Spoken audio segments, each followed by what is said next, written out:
So the dust has settled on the 2025-2026 NBA Finals, and my Oklahoma City Thunder have risen victorious, much to the chagrin of NBA media.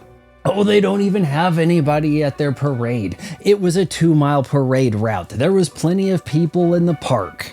And isn't it great seeing the MVP being a man of the people, sitting down with some kids, taking pictures? SGA is a very likable guy. But you want to say there's an asterisk here. Oh, well, it doesn't really count. And yes, I did expect the Pacers to win Game 7, but Achilles injuries seem to have said otherwise. It's not the ideal way for the Thunder to win the first championship in the history of the state of Oklahoma, but I guess that's the way it's just going to have to be. But let's rewind a little bit, shall we? Back to Game 1 of the NBA Finals. Did it lack the pomp and circumstance that one is accustomed to in a championship series? There's talks of the Larry O'Brien Trophy not being there in decal form on the court. Oh, but we'll just add those digitally later. We don't want anybody slipping on these slippery decals. But what about the national anthem? We didn't get a damn national anthem until Game 7. Kristen Chenoweth opera, maybe not for everybody. And where were the player introductions? Oh, we'll bring player introductions back in Game 5. And sure, it's not as intimidating as setting the stage with the Alan Parsons Project, introducing the Chicago Bulls, but at least it's something to separate this from just any other ABC presentation of the NBA on a Sunday afternoon. Even still, weren't we getting a little accustomed to Jimmy Kimmel Live being in front of the game, having some NBA-centric thing happening, trick shots? Nope, not doing that this year. Why did they get rid of so many things this year? Small market teams.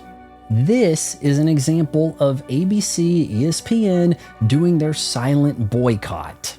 They are so butthurt over small market teams being in the finals, because the big assumption that it's going to tank the ratings for this property they're paying a pretty penny for. In fact, it seems as though they're willing to help sabotage that effort. Let's half-ass this as much as we can and just inject as much Stephen A. Smith to drive people off so that we can prove the point to the NBA that small market teams are not marketable. Make that a self-fulfilling prophecy so that they can get the Lakers v. Celtics dream matchup they want. So the NBA finally has parity, but at what cost? It has gotten to be a rather boring game where one team will get hot from 3 and the other team will just give up. But believe me when I tell you this, the fans of the bigger markets are going to collude. They're going to get their marquee players, and the NBA is going to act like they've saved the game because certain teams are dominating yet again. And it won't just be the NBA acting like this is the way life should be. It'll be ESPN, ABC, Stephen A. Smith really cheerleading. Finally, we got the teams that we deserve to see on prime time. I know Jason Tatum very well. My mother used to breastfeed him. And for you to have the verbal tenacity to besmirch this young man.